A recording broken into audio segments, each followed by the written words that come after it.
the high priest here, is said to have won the lottery at one point, so that might shed some light on how they funded this giant statue.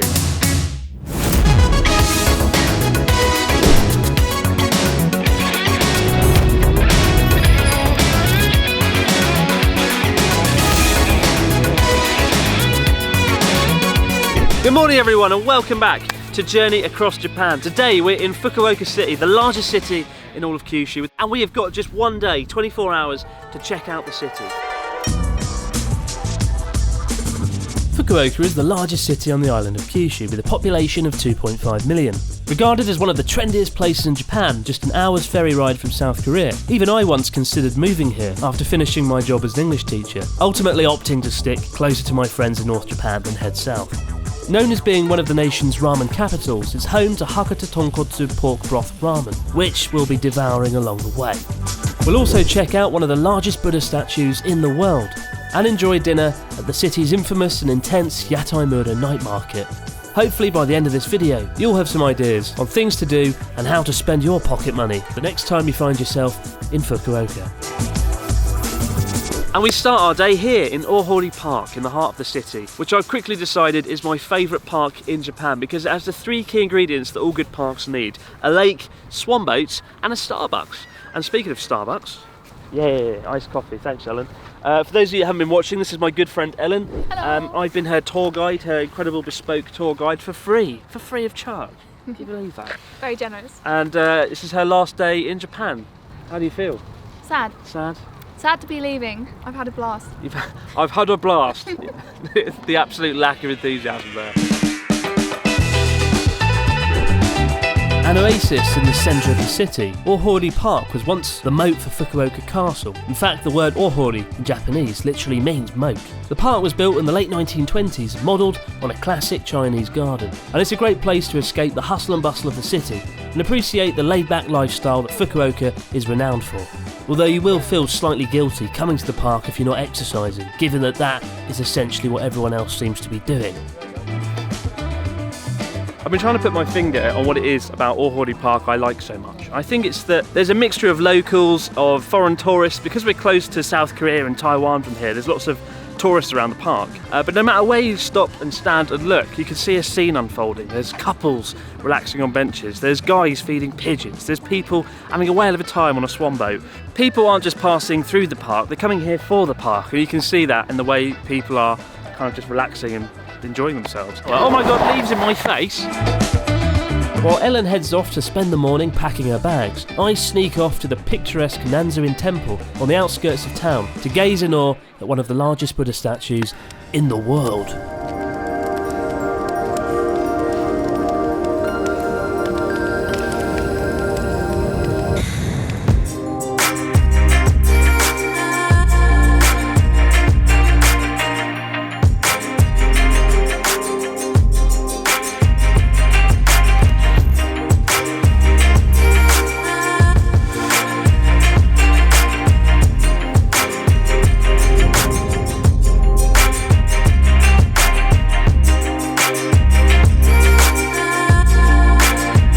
I've actually seen the three historic big Buddhas in Japan, such as the one in Nara and Kamakura, but this one, when I turned that corner a minute ago, I was kind of just in awe of the scale of it.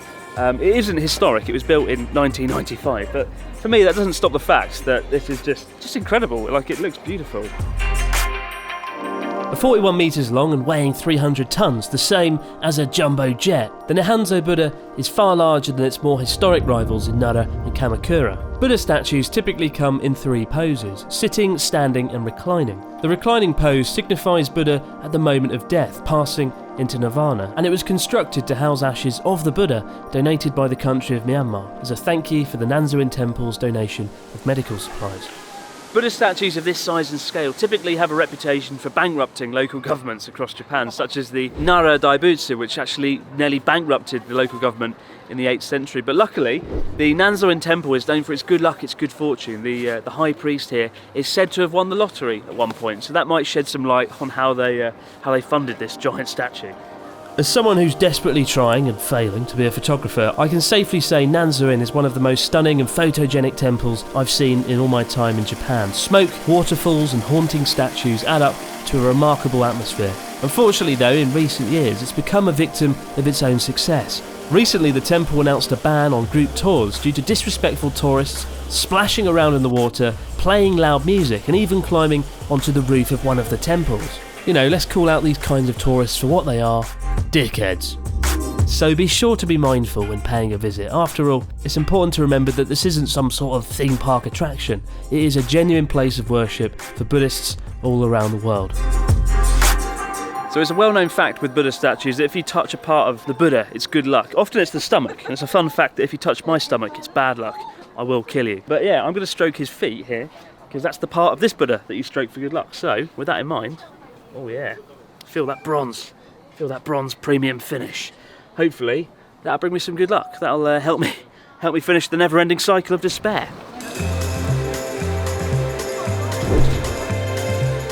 The downtown district in Fukuoka is known as Hakata, and Hakata Ramen's thick, creamy pork broth is regarded as one of the 3 iconic variants of ramen, alongside miso and soy-based broth. One of the restaurants that's been instrumental in spreading the legend of Tonkotsu is Ichiran. Once a humble shop in Hakata, today it's a chain that demands queues all across the country, particularly with foreign tourists. We'll get onto why that might be later on.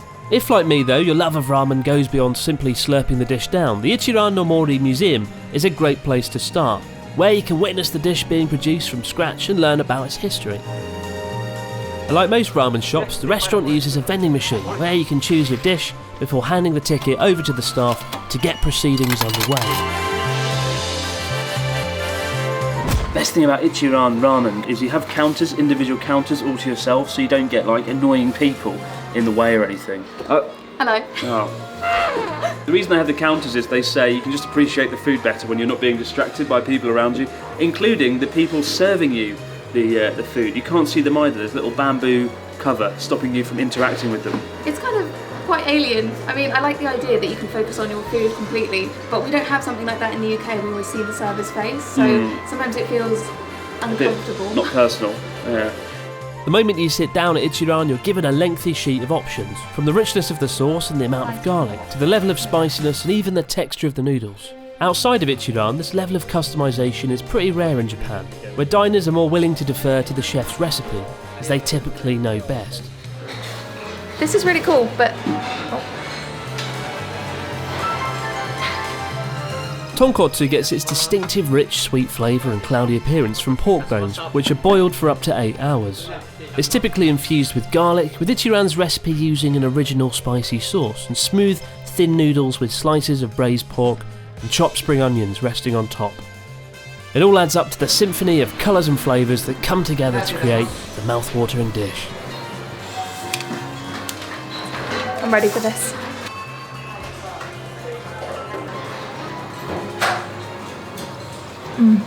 Yeah, it's really, really light. It's quite delicate, but there is quite a kind of meaty flavour in the soup. If you could describe the broth in 3 words, what would those words be? Delicate and well balanced. Well balanced. I'm using that's one word. That's one descriptive phrase. Is it? One more word. Everything I could ever dream of. That's not a word. That's a I won't be limited to 3 words. You have to be. This is YouTube. I do like Ichiran, I do like it. I'm not that bothered about the customisable aspects of it though. I tend to place my faith in the chefs usually in Japan when it comes to ramen shops. And I feel like by adjusting the recipe, by tailoring it to myself, I'm kind of compromising what could be an amazing flavour because I don't know how the best way to have it.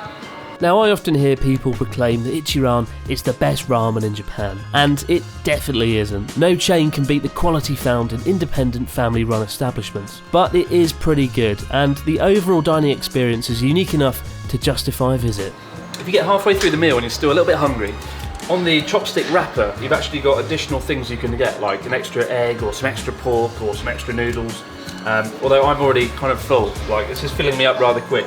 Especially as Ellen doesn't like pork. She likes the taste of the pork soup, but I've got all her pork slices, so that should fill me up. I feel quite greedy. Closing thoughts? Really tasty, really filling. Do you think this could work in the UK? Yeah, I don't know why we don't have more of this actually. Is it healthy? No, Okay. not at all. Well, it's cheap, it's filling, it's tasty. Yeah, big thumbs up on me.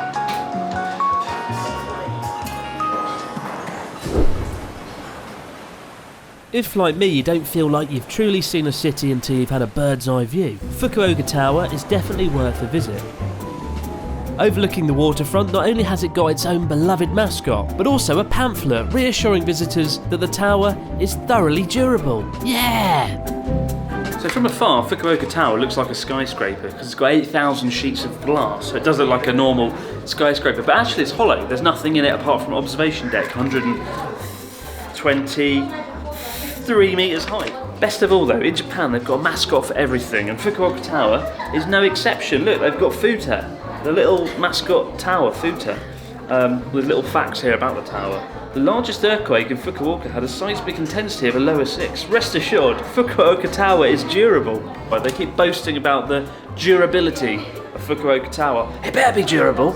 We're 123 metres above the ground. Bloody thing will fall down. Because Fukuoka Tower is very bottom heavy, there is no doubt about its structural stability. It's very durable, very good tower. But it is the tallest seaside tower in Japan, so you get a really nice sweeping view of the bay, the islands. I'll give Fukuoka Tower 7 out of 10. I give this an 8.2. 8.2? You've got the ocean, you've got the mountains and the sprawling city, so... How could it be better? Ooh, if it had an open top where you could look out. An open top. And more durability. I don't feel like the tower's durable enough. Having spent the afternoon gazing out of Japan's most durable tower, the night rolls in, and as the clock strikes 6, the city's Yataimura night market stalls burst into life.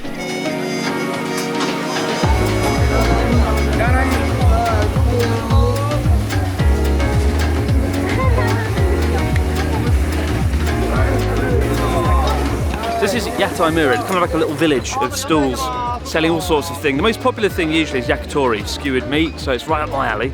This is known as being one of the most famous Yataimuras in all of Japan, but these days it's pretty common. They're pretty much popped up all over the country, so it's a pretty popular thing. You're crammed into a small space with about a dozen people. It's very intense. You've got food being cooked right next to you. You're rubbing shoulders with the locals, and now we're just looking for somewhere for us to sit down and stuff our faces. Each yatai stand is typically run by 1 or 2 chefs, who run them with ruthless efficiency. Customers sit down, eat, drink and head off typically in under an hour. The name of the game here is customer turnover. If a customer isn't eating or drinking, the etiquette is for them to pay up and leave. It's essential given the limited seats. But the essence of yatai is the atmosphere. Thrown together with strangers with amazing food, most stalls operate a no phones policy to encourage people to chat and socialise with the locals they find themselves rubbing shoulders with. Quite literally, given the cramped seating arrangements. All over the table. That was, not great. So we're at Yataimura, which means little stand, little stall. There's about 5-6 people sitting around each one, although somehow they've managed to put 20 around this one. My beloved cameraman, Chris Okino, he's at the end of the bar. He's literally falling into the barbecue. How did Chris Okino die? He fell in a barbecue. So this is Ellen's last dinner in Japan before she flies back to the UK. She's actually having dinner here, then flying from Fukuoka to Tokyo and Tokyo to London. And your flight from Tokyo is at 2:30 a.m, right? Yeah, that's ridiculous. About 20 hours plus ahead of me. That's bonkers. You're going to be so damn jet lagged tomorrow. Yeah, true. So at least you can have a fun night. Yeah, cheers. Thanks for having me. That's right, it's been fun. Been fun showing you around. Would you recommend me as a tour guide? I would, yes. Yeah, I would give you 8.7 stars. 8.7 stars? Room for improvement. How so? How could my tour guide skills be improved? More fresh fruit. What? Fresh fruit? Fresh fruit? What a rubbish. So what do you think the appeal is of Yataimura, Ellen? I think it's quite a kind of nice community-based, idea. Community-based Yeah, idea? you get everyone together, you smush up, and then you have some dinner. It's a cool atmosphere. Yeah. It's a lot of fun witnessing the chef preparing dozens of ingredients spread around the counter and whipping up a variety of dishes. And whilst we were at the stall, we ate everything from grilled pork and chicken to grilled chicken and pork. Don't expect an English menu here though, you are going to have to wing it if you can't speak Japanese. Just point at things on the menu and hope for the best, or just shout out the phrase "Osusume onegaishimasu" and hope that the chef's recommended dish doesn't involve the fish guts or fermented despair. Good luck with that.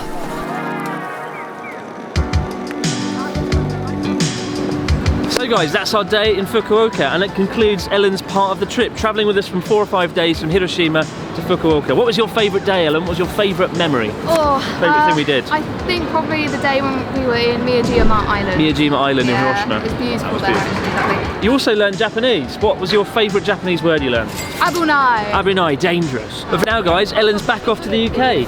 Go back and tell the people of the UK what Japan's like. But for now, have a safe trip back to London. Well, how do I do it? The airport's like 6 minutes that way. You're gonna show me. Use the Japanese you learned, you can do it. Anyway, guys, we've got one last leg left from Fukuoka to Kagoshima. It'll take about 5 or 6 days, I think. And we've got one more guest joining us as well, who is a cool girl.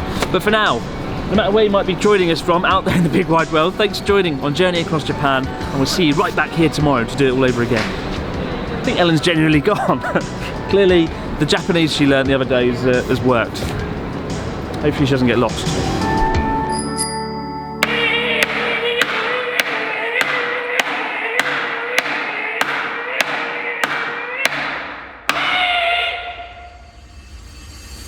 What?